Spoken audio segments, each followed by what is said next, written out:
So tonight I'm going to be talking on something that I'm pretty passionate about, is drug addicts are people too, just like you. And the context for this is just that I think it gets lost a little bit in society. And I think sometimes when we make a mistake, or people make a mistake, there's such a judgment and stigma around it. And to be honest, this is a foundation to what I hope will change the culture of Brisbane and our state and move our society from rejection to connection. So I'll tell you a little bit about that little kid. It was a few years ago now that photo was taken, and when he's asked the questions of what happened in his life, and he's not shy of saying about what the pain happened, the things did go wrong, that there was abuse in his life, and there was fatherlessness, and there was just betrayal and hurt. And as he grew up and went to school, there was all the real things at school. The bullying, couldn't study, wasn't really deemed educational, like intellectual. And so there's a lot of self-doubt, a lot of pain. There is a lot of pain in his story. But what's super fascinating is that it doesn't stop there. Like, it led, as the pain wasn't dealt with in childhood, the pain grew.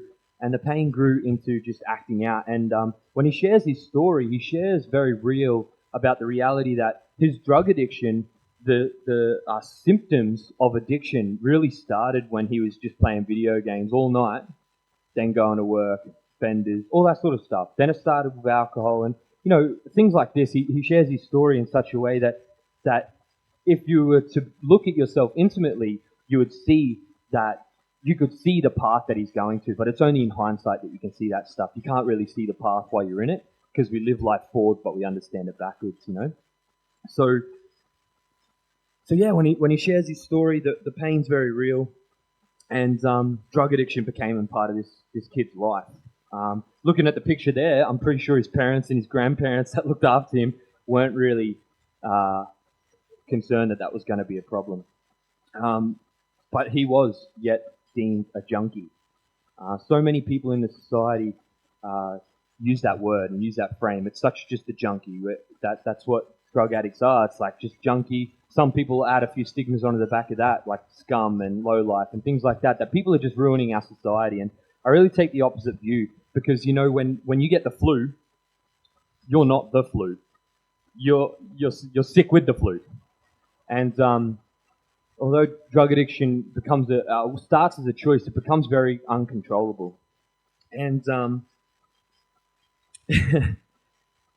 when a kid like that makes a mistake and then doesn't know how to get out of it, our society's look on that is punishment and is disconnection rather than connection. And that's what I hope to change, just in the heart to you guys here tonight, but also I plan to take it until it's changed, really. Influence the world, and we can see this changed. And so that little kid is me. I'm 4 years clean, and I don't want to use drugs, and I never want to go back there, but my heart is now to walk back into the depths of hell, carrying buckets of water for those still stuck. And one of the biggest tasks of carrying those buckets of water is to shift the mindset of our culture, because in our society, in our culture, people are hurt, and when hurt people hurt people. So if in my drug addiction I hurt my family hurt me, they disconnected. It just happens like that. That's the railway effect. So unless we deal with that sort of stuff, nothing's going to change. And also, unless we deal with our mindsets in society, that people who are struggling with things are not the problem.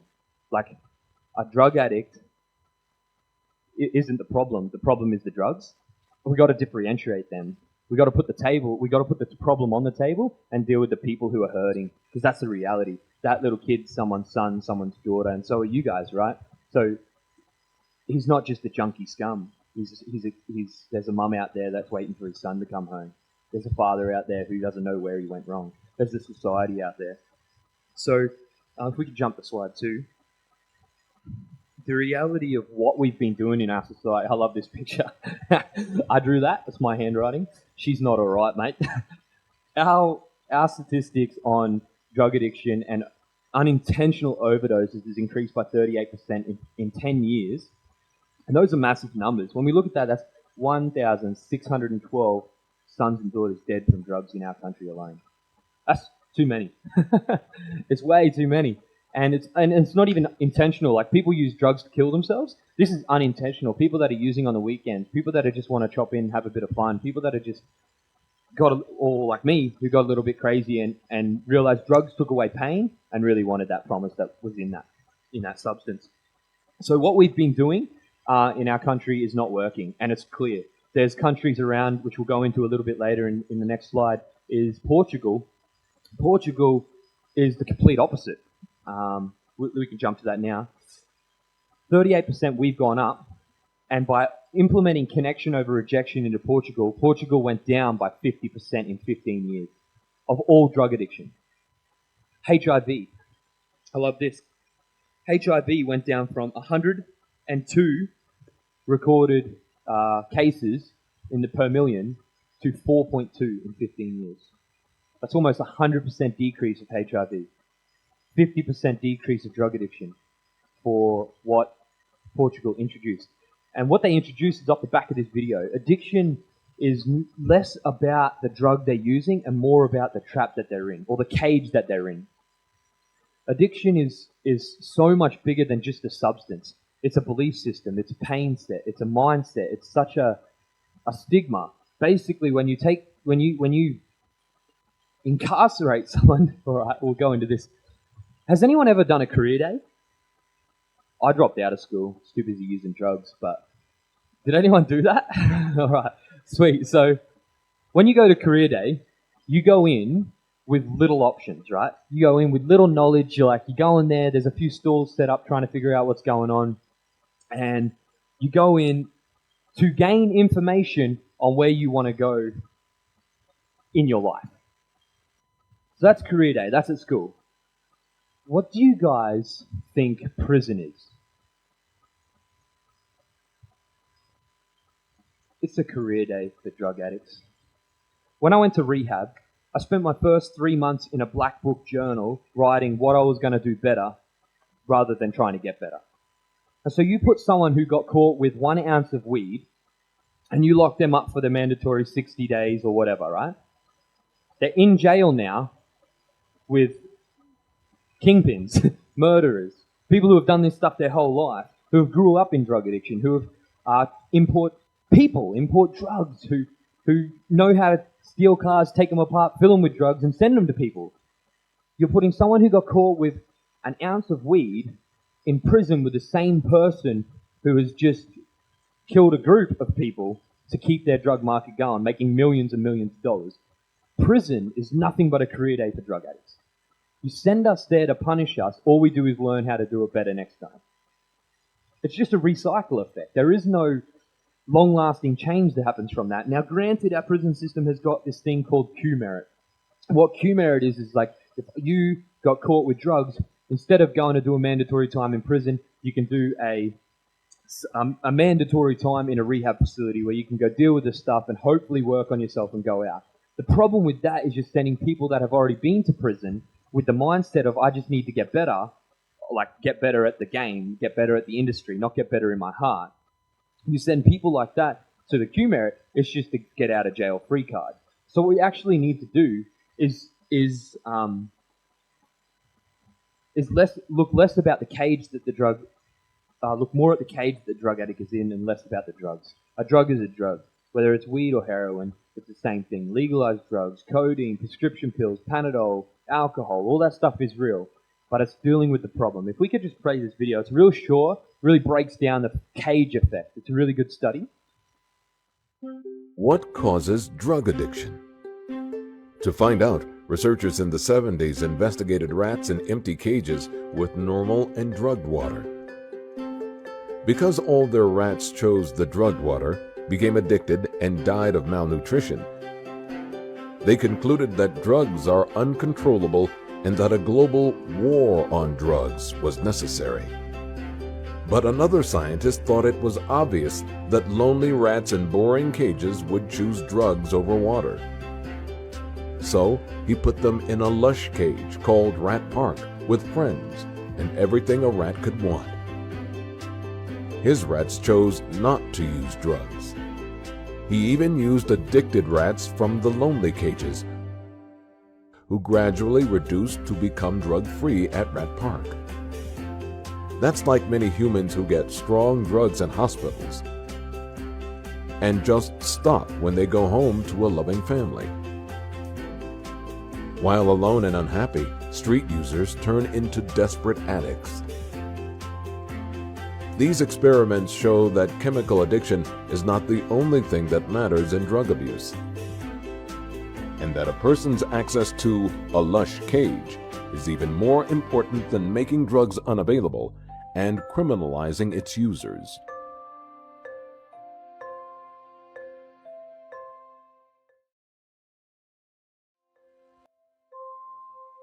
So it painted a picture, right, that showed and proved that fact that if you have a decent cage to live in, that the drugs are less.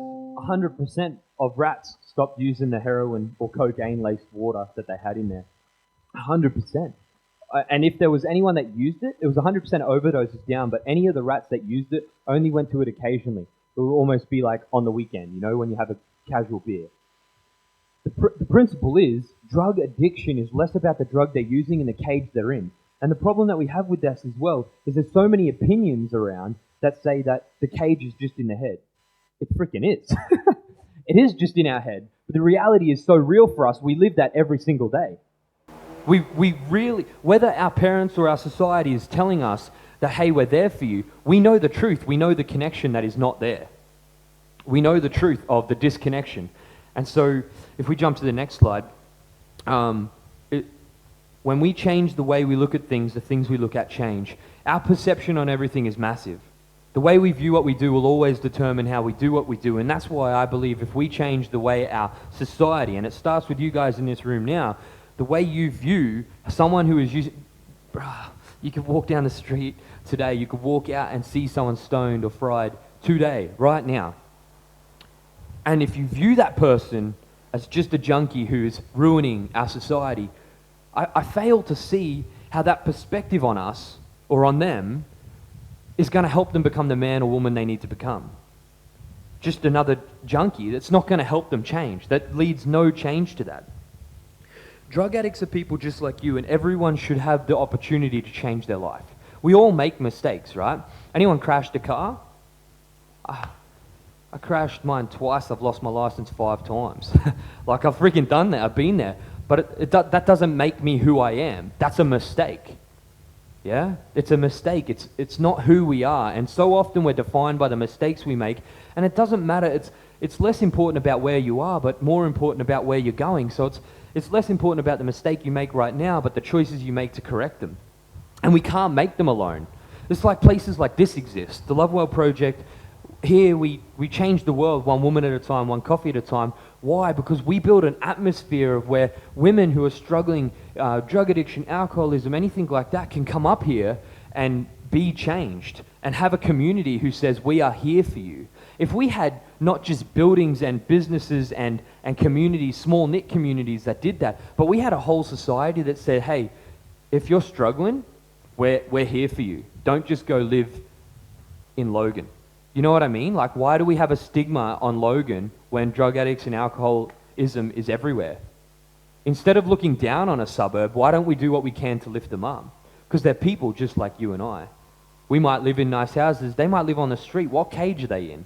Remember, it's less about the drugs they're using, the actions they're taking, and more about the cage they're in. The point on Portugal, which was massive, is in 15 years. So the study was in... from 2000 to 2015, they implemented 3 key changes that changed everything. Actually, one major one. They legalized possession and consumption. Or they decriminalized. They didn't legalize, but they decriminalized possession and consumption of illicit substances. But here's the important part.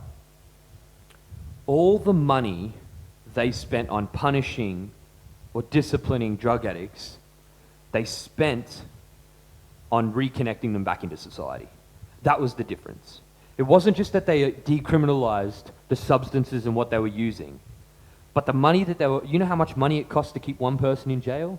It's a lot of money. So all the money that they spent and saved on that, they then spent reconnecting them back into society. And that's the key. That's the difference. The change that Portugal implemented lasted several changes of government. People, 4 of which, who didn't want the policy in there, who obviously looked at decriminalizing substances and the use of substances. And we're talking all, right? So decriminalized heroin, decriminalized cocaine. People could not get charged other than a small fine or putting them into a program where they know, hey, drugs are bad. You know what I mean? But it's deeper than that.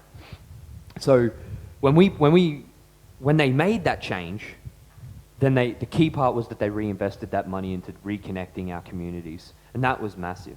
And I think that's the key. That's the powerful part. That's the point I'm trying to get across tonight. Is like connection over. Has anyone had a bad day? I have. Not many, but I get them every now and again. Anyone had a bad day and then like feeling down and then send like 10 messages to their 10 different friends, right? And they just flick off a few messages. You done that? My man, the only real person here. Nah, thanks, bro. When we do that, and then we get a freaking mad dose of like adrenaline because someone texts us back. We're like, yeah, that's good. It's drugs. That's what drugs does for me. That's what it did for me. And so when we're having a bad day, if we had someone to actually reach out to, someone to actually be there for us, or actually not even intentionally for us to reach out to them, but our community was built in such a way that we could identify that and be there for them automatically. Wouldn't that change something? I sure as heck wouldn't need the reason to text 10 people in the hopes of getting a response to make myself feel better, because I would have people in my society who could see, you know, are you okay day? If we all took that seriously, I guarantee you there would be drug addicts changed forever from that one question. From that smile when you're driving past them. Not that dirty look that we can give them because they're in the way. Does it make sense? So in this presentation, I had one goal to show you that drug addicts are people too, just like you. And rejecting them doesn't help, but connecting them will. If we jump on the last one, I think 4th. So you can do something. That is my graduation day 3 years ago a couple of days ago. That's my mum and my sister, who I never had a relationship with. Now I do. And when we understand the old school intervention doesn't work, that when you do that, do you know what I mean by old school intervention? Where we all sit around the table and we say, if you don't stop doing this, you can't be in our family anymore. You literally threaten the one thing that the addict has left. The one connection that the addict has is to mum, to dad, to brother, to sister. When you remove that, you're threatening that only thing. So it's more about the cage they're in than the drug they're taking. And I'm not saying we have to enable people that are using drugs by keeping them in our house and supporting them and being there for them, giving them money and all of that sort of stuff. But what I'm saying is be there for them. Like genuinely, be there for them. Because today I have a relationship with everyone in my family who I crushed. In fact, the 2 people where I started using drugs, one was my uncle, one was my auntie. Both of them are clean today because of me being clean, living this life. And both of us have a mad connection now again. All 3 of us have a mad connection now again with our whole family. Whole family. So here's some couple of final points, and I appreciate you guys sitting here. 15 years with Portugal. They spent the money to reconnect them into the community. 15 years later, there was 50% decrease in all drug addictions. In 2001, nearly 2 decades had passed, and Portugal became the first country to decriminalize the possession and consumption of all illicit substances. Rather than being arrested, those caught with personal supply might be given a warning, a small fine, or told to appear in a local commission, a doctor, a lawyer, or a social worker, about treatment, harm reduction, and the support services that were available to them. That was the key. That was the key, that instead of an atmosphere of sitting in a room being told why drugs are bad, we know why they're freaking bad. I didn't start using my first drug until I was 19 years old. I knew they were bad, but I had a level of pain in my life that when I realized drugs could take it away, was all she wrote from there, man. It was done. You can't tell me drugs are bad while I'm using drugs, because I know they're bad, but you have, like, they feel good. They took away the pain. That was the reality of them. I love this. HIV is massive with IV drug users. When we inject drugs, it's cheaper to share needles. It's cheaper to share that. So HIV just skyrockets. And this is what I was saying before. In 2015, when they re-recorded this, in the 15 years, it was 104.2 new cases per the million. Down to 4.2. That's 100% down HIV in 15 years. From decriminalizing drugs and rehabilitating, reconnecting, community, to supporting. But here was the massive part that I found really interesting. The culture of Portugal also shifted to the point of people who were, in Portugal it's dragos, which means junkies. So the culture in the community was they're junkies, like I'd just been saying. When that shifted and was more commonly and broadly known as just, or just putting a sympathetic spin on it, that they're just people with drug problems. They're people. History tells us that when we start segregating and taking people away from the problem, that people become irrelevant, yeah? Slaughtering and killing, and they're just not relevant. When they sympathetically added people with drug problems and shifted from junkies, that was the massive change in the whole culture. When the culture of the society grabbed, the whole country grabbed a hold of, you are no longer junkies, but you are people with problems, and we're here to help. When that shifted, that country changed. 15 years. We're not talking about overnight. We're talking about 15 years of progressive process of changing their whole life. To see, that's one person. That's one person. That's 3 person lives changed by one person getting help, being supported. That's the key. So as an individual, it can feel as we can't make change. And I just want to encourage you, being here tonight is a change. Because you just supported an ex-drug addict trying to change his life for the better and now wants to change the world. You being here tonight changed something. So imagine if you were being present with someone who is hurting still. Today, tomorrow, the next day. That you just sat and it's like, dude, you want to just watch a movie? It's not even having about deep conversations about trying to get them help, but what if you just took a bro to the movie? Let's do that. Just be connected. So here's the last point and the three key things.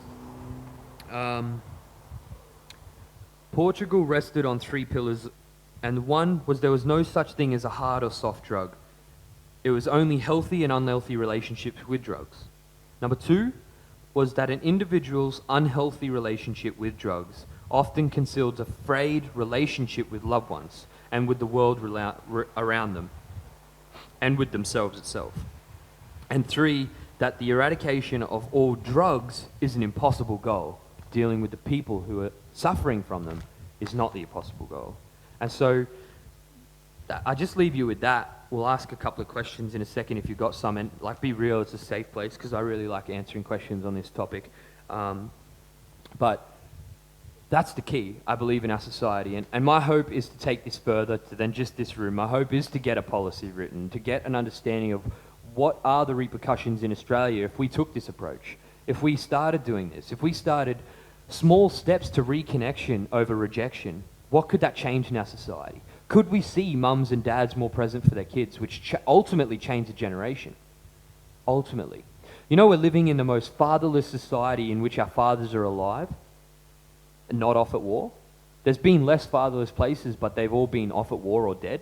Now we have a society where our fathers are alive but not present in the home. Drugs are real. They disconnect people. It's time to connect people back again. Does anyone have any questions? With all the mistakes you've made and such, how can you keep a positive mindset and moving forward? Bro, like I said, I'm 4 years clean, so it's a lot of work.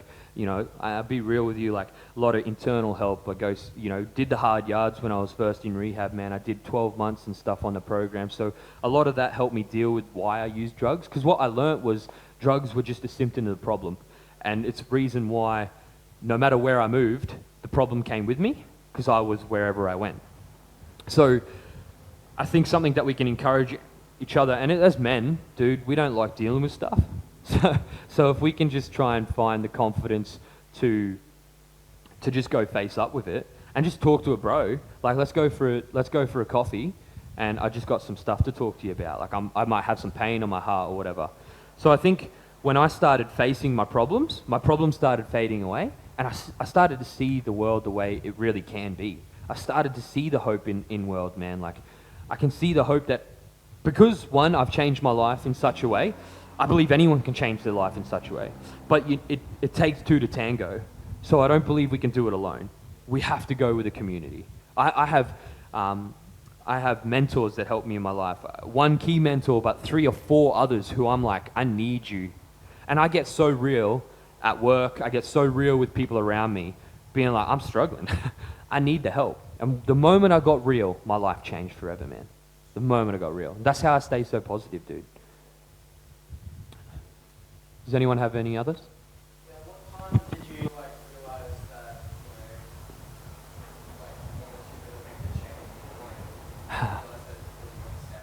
Yeah, that's a good question, man. So my life went south on the 24th of December 2015. My son had just been born a month earlier, and I was all alone. So when we talk about the cage we're in, I'm in this cracked out house, all by myself. We're talking about garbage all through the house, drugs everywhere, and I'm alone. My son just got born. I just became a father who I never wanted to be, which was absent. And so upset in my alone house, I tried to kill myself. I called my whole family, told them I was like, done, I can't do no more. And because I was so high, I actually fell asleep on my bed. And so I had all these missed calls of all this connection. All of a sudden, all my family who didn't know what to do, so they had disconnected themselves from me, all of a sudden, all of them had reached out. And the moment I had that connection, I sat in that place, and my dad, who was absent, drove from, I don't know if you know where this is, like Mulgowie, Ipswich, like it's out bush. We're talking about sticks that have sticks. Far away. He came from there to the Sunshine Coast where I was living to pick me up, pack up my house, and help me out. I came to his house. So it was only when, and I'm talking, I was only asleep because I was so high. I'd been awake for weeks. So I just was so high, I fell asleep and then picked up my phone and seen all the connection in which I thought I never had. That's when I knew. So I was in rehab, I got kicked out, I had to do a few, I did 2 stints. But I was in rehab twice by the time I was 22, man. I had to make peace with the fact that there was a problem. Otherwise I was going to end up in prison. So connection saved my life. What else? What are some of the strategies they're connecting the community with the addicts in Portugal? What are some of the strategies? Yeah. It became a government policy, so funding helped. People were able to stay connected because lawyers, social workers, counsellors were all being paid to be a support network. So there was a connection wherever they looked. I think that's the number one strategy, is funding the connection. Because like I just brought up, there was connection. I had family. I didn't even know they were connected. I needed something outside of myself to come show me that I was actually connected to society. So funding for social enterprises, funding for foundations and businesses and communities that are like, we actually want to be where we need to be and be in that place and be connected to our people is massive. But Australians got a lot of that set up in the non-profit organisations already. So are you saying that it's not working? Because a lot of churches have got community divisions, and I can name hundreds of them, and you know them as well, Jaden. So they have those outreaches to connect to those people. So are you saying that that's not enough? Yeah, I am saying that's not enough because it's a really good question. So I'm saying it's not enough because I think we're spending too much money on keeping people in prison than keeping them out of the prison inside their own head. Okay, right. So if we stopped spending money on putting people with personal possession of illicit substances in a prison with people in there for importing people to make drugs in Australia, if we stopped connecting those people and connecting them to people who can actually take them in the direction they need to, I think that's where we need to spend our money more appropriately. So I think a corporate, like a full government system change on, we will no longer punish, but connect. Or we will no longer reject, but connect. And we will not stop at anything to do that. So are you seeing the rehab centres that are already available at the moment, are they connecting people as much as what you'd like to see? As much as I'd like to see, that's it's a personal preference. I'd say no, just because I think I'd like to see more connection. There's so many. So just to clarify, this is a personal opinion of my experience. Not I got no scientific or statistics on this. This is my experience. My most connection happened when I left rehab. My biggest connection happened. My biggest change happened was when I was in a safe place in rehab, and they didn't look at me as a problem to society, but rather as a person with a problem who needed help. Yeah. That was massive. So rehabs have their place, but how can we best get alongside rehabs? Right. The culture, so the rehab I went to had 103 other people in there. Yeah. The table I sat at had 6 people, like you guys are sitting around now. 2 people at that table are clean today. Where were they not connected? That's the question. Do we have too big of rehabs trying to help too many people in too many places, as opposed to a small intimate place where we could just be in a group and be like, let's go for a movie? Could we just, could we just add more doing life with people as a community? Yeah, good. Does that make sense? Yes, it does. Does that answer the question? Yeah, thank you. Yeah. I think I really believe there's a lot in our society that we are trying to help the problem, but also there's a government that says that, and I'm not saying everyone in the government has this position, but generally the position is we need to punish the person, not deal with the problem. And I want to focus more on dealing with the problem. It's good that you've got that insight, because you can already see some of the things that already exist. So it's not like throwing the baby out with the bathwater. No, that's right. That means it makes it doable. Yeah, exactly. And I believe It's it is gotta be doable. practical. I'm Yeah. proof of that. When I left rehab with 2 reservations. A reservation is like, if this happens, I'm probably going to use again. And the 2 reservations was if I never seen my son and if I went through a relationship breakup. Because I never had anyone to really teach me how to do relationships. And so when my relationship broke up with the mother of my son, that was one of the big triggers. That was all she wrote from there. And so I left rehab, and I said to our support network at the time, I said, if I was to ever use again, it'll be based on these 2 reasons: a relationship breakup and never seeing my son again. Both of those things I've gone through. I was engaged 2 years ago. 1 year ago. She left me last year, and I didn't use a drug. I didn't use a drink. That's I didn't go gamble. That's I didn't, good. nothing.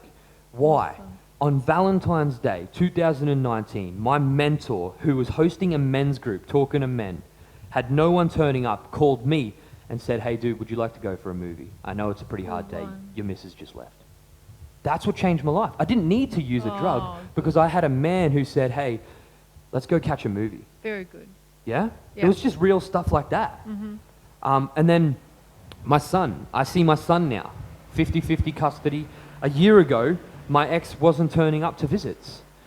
I'd never seen him. I didn't see him for 2 years. I fought for 3 years in court. What helped me? I had a community of men and women around me that said, don't give up.